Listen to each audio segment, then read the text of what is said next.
high. Now, any author who decides to use a school as a setting designs it for two readers in mind. Firstly, for the reader who is already at school and can immediately identify with it.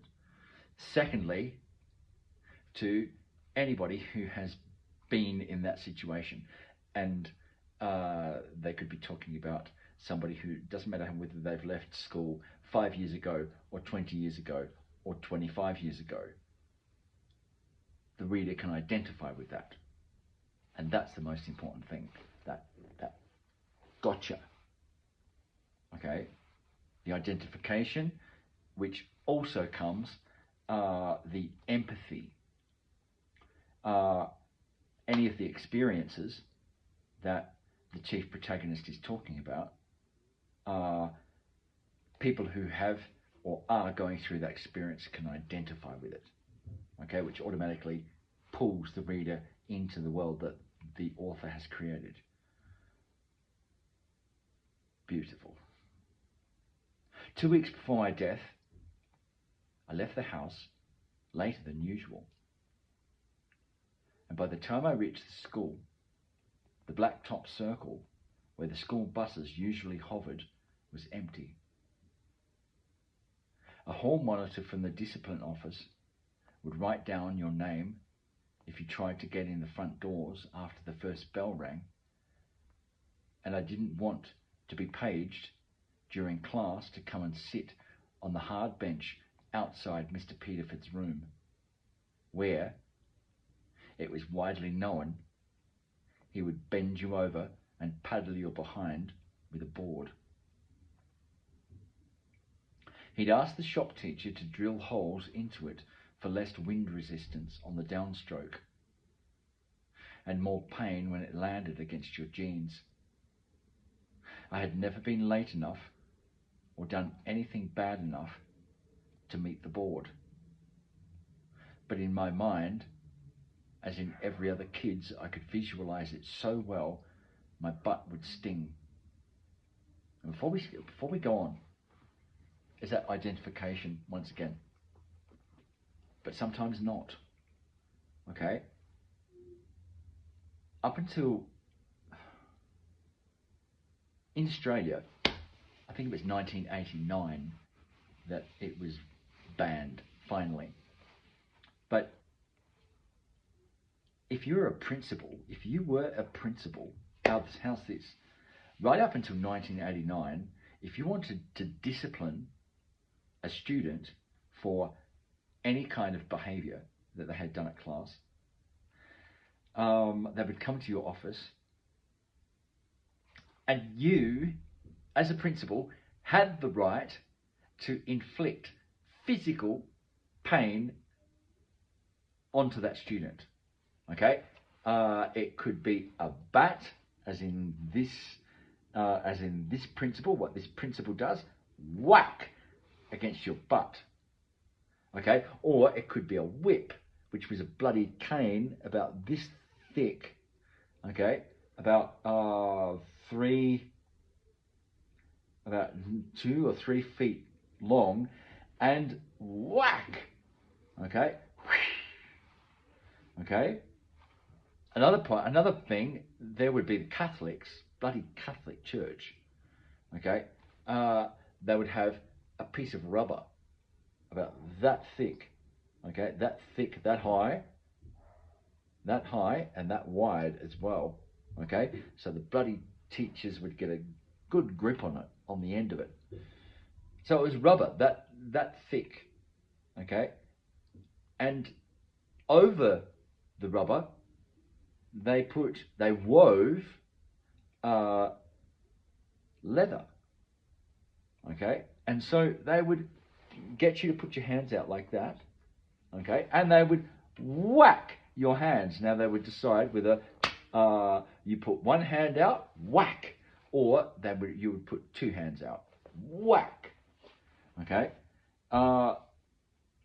Now in the public schools, the physical violence would be inflicted in the principal's office, okay?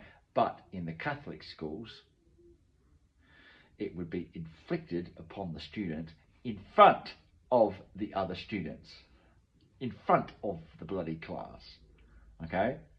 So, of course, it would scare the living shit out of everybody else who was seeing the physical violence being inflicted upon them, okay?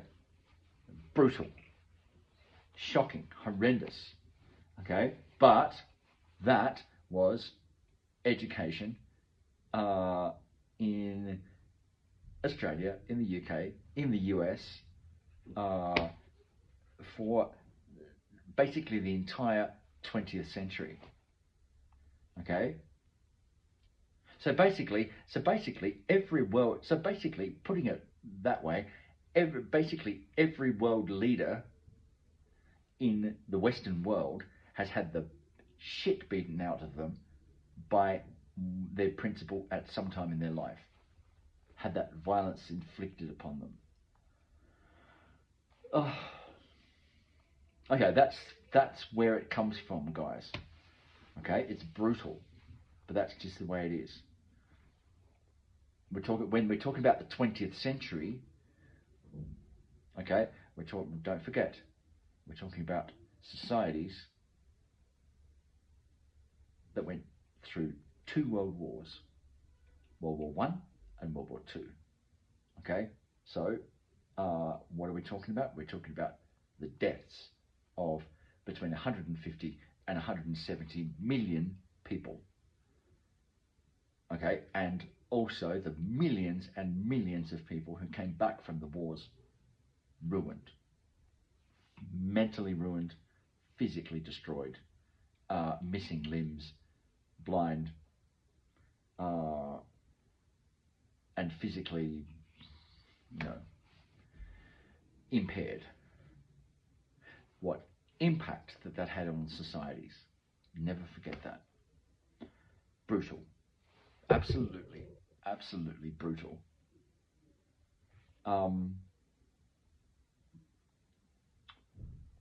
Okay, here we go. Back into it. You are beautiful, Susie Salmon. I heard the voice, but could not place it immediately. I looked around me. Here, the voice said. I looked up and saw the head and torso of Ray Singh leaning out over the top of the scaffold above me. Hello, he said. I knew Ray Singh had a crush on me. He had moved from England the year before, but Clarissa said he was born in India. That someone could have the face of one country and the voice of another and then move to a third was too incredible for me to fathom. It made him immediately cool. Plus, he seemed 800 times smarter than the rest of us. And he had a crush on me. What I finally realized were affectations. The smoking jacket that he sometimes wore to school, and his foreign cigarettes, which were actually his mother's, I thought were evidence of his higher breeding. He knew and saw things that the rest of us didn't see. That morning when he spoke to me from above, my heart plunged to the floor. Hasn't the first bell rung? I asked. I have Mr. Morton for homeroom, he said. This explained everything. Mr. Morton had a perpetual hangover, which was at its peak during homeroom.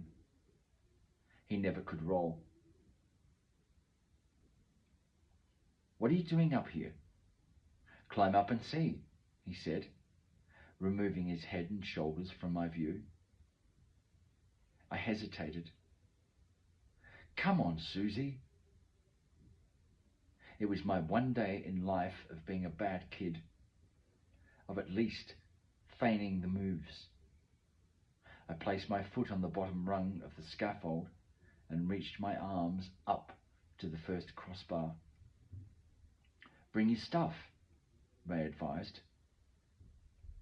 I went back for my book bag and then climbed unsteadily up. "Let me help you," he said, and put his hands under my armpits, which, even though covered my winter parka, I was self-conscious about. I sat for a moment with my feet dangling over the side. "Tuck them in," he said. "That way no one will see us." I did what he told me, and then I stared at him for a moment. I felt suddenly stupid, unsure of why I was there. "Will you stay up here all day?" I asked. "Just until English class is over." "You're cutting English?" It was as if he said he'd robbed a bank. "I've seen every Shakespeare play put on by the Royal Shakespeare Company," Ray said. "That bitch has nothing to teach me." I felt sorry for Mrs. Jewett then. If part of being bad was calling Mrs. Jewett a bitch, I wasn't into it. "I like Othello," I ventured. "It's condescending twaddle, the way she teaches it. A sort of Black Like Me version of Moore." Ray was smart. This, combined with being an Indian from England, had made him a Martian of Norristown. "That guy in the movie looked pretty stupid with black makeup on," I said. "You mean Sir Laurence Olivier?" Ray and I were quiet. Quiet enough to hear the bell for the end of homeroom ring, and then, 5 minutes later, the bell that meant we should be on the first floor in Mrs. Jewett's class. As each second passed, after that bell, I could feel my skin heat up as Ray's look lengthened out over my body, taking in my royal blue parka and my Kelly green miniskirt with my matching Dan-skin tights. My real shoes sat beside me inside my bag. On my feet, I had a pair of fake sheepskin boots with dirty synthetic shearing spilling out like animal innards around the tops and seams. If I had known this was to be the sex scene of my life, I might have prepared a bit, reapplied my strawberry banana kissing potion as I came in the door. I could feel Ray's body leaning towards me. The scaffolding underneath us squeaked from his movement. "He is from England," I was thinking. His lips moved closer. The scaffold listed. I was dizzy, about to go under the wave of my first kiss, when we both heard something. We froze. Ray and I lay down side by side and stared at the lights and wires overhead. A moment later, the stage door opened, and in walked Mr. Peterford and the art teacher, Miss Ryan, who we recognized by their voices. There was a third person with them. "We are not taking disciplinary action at this time, but we will if you persist," Mr. Peterford was saying. "Miss Ryan, did you bring the materials?" Bingo. Technique. Dramatic irony. I love that. I love that technique. Dramatic irony. Information that you and I, as readers, know about a chief protagonists, but they don't know. Either he or she or they don't know. Okay? What we know is that Ray and the chief protagonist are up in the air, okay, and there are people downstairs about to talk to each other. Okay? Now, the people downstairs, what is the dramatic irony? It's the people downstairs. The people downstairs don't know that people are eavesdropping, listening into their conversation. Okay? So, we all do it. We all do it. We've done it for so long. Okay? As human beings, we listen into other people's conversations. Okay? I used to love getting out. Getting out of bed at 10 o'clock and listen to my parents discussing things that they would never discuss when we were there. Okay, so the eavesdropping, that listening into other people's conversations. So, but it automatically creates that effect of what are they going to say? Okay, of course they would say things, and that's the whole thing. People say things that they would never say if they realised they were being listened to. Okay, so you always usually get the truth. Okay, here we go.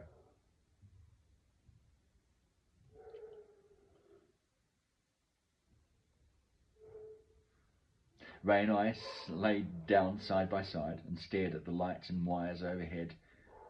A moment later, the stage door opened and in walked Mr. Peterford and the art teacher, Miss Ryan, who we recognised by their voices. There was a third person with them. We are not taking disciplinary action at this time, but we will if you persist, Mr. Peterford was saying. Miss Ryan, did you bring the materials?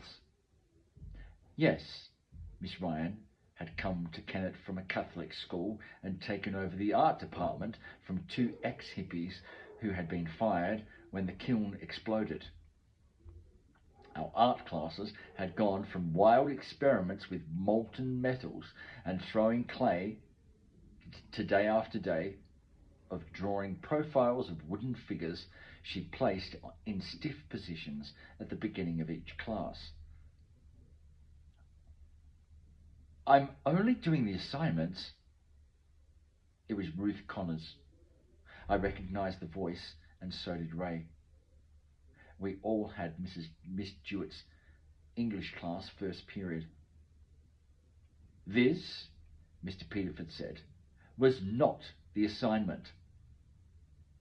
Ray reached for my hand and squeezed.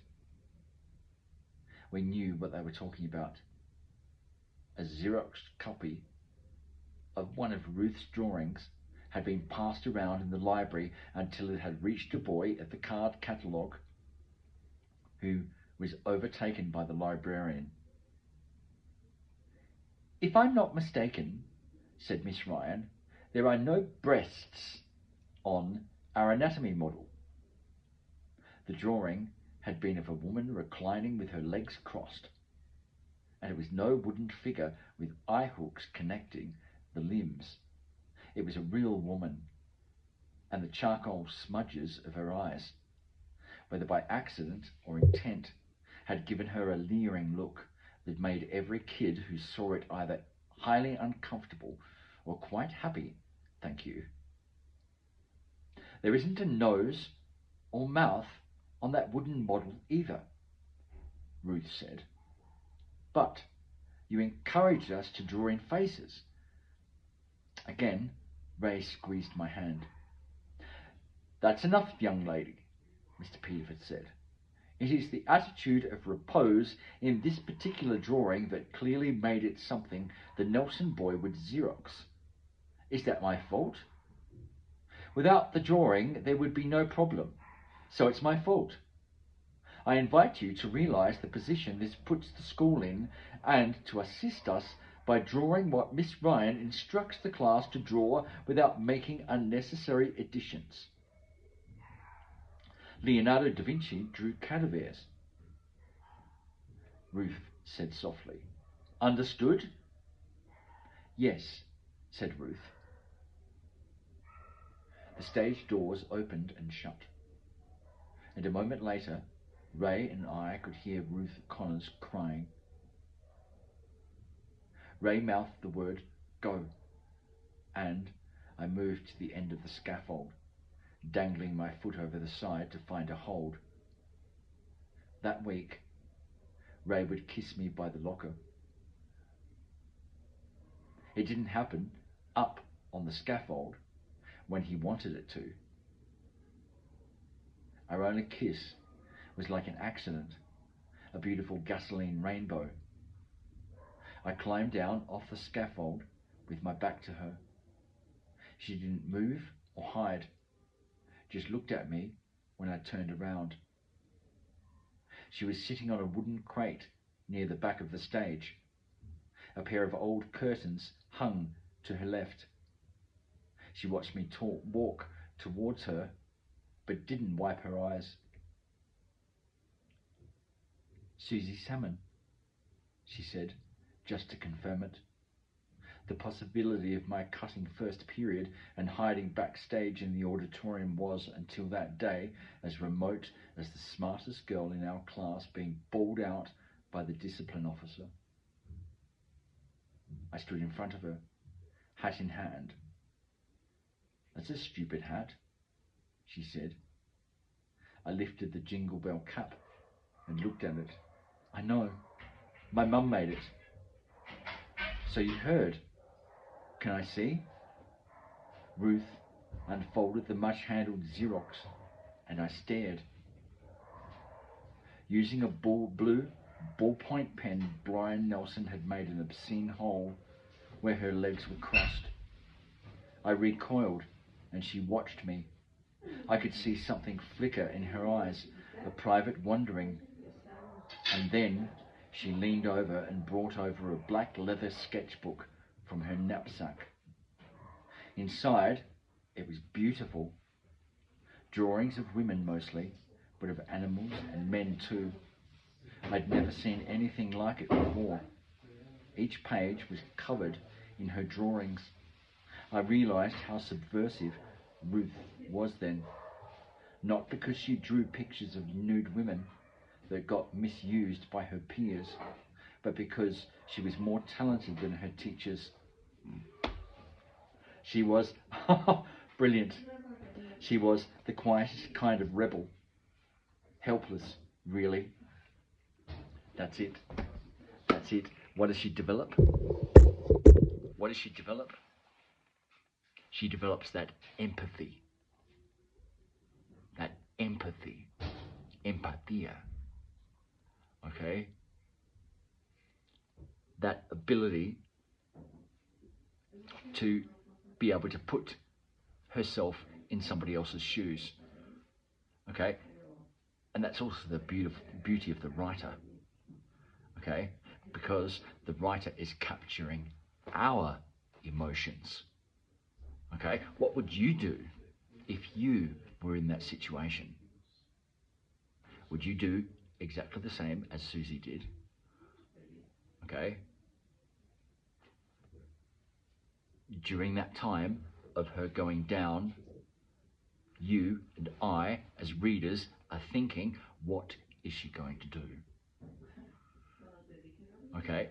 And when she actually empathizes with her, we realize that that is exactly what we would have done if we were in that position.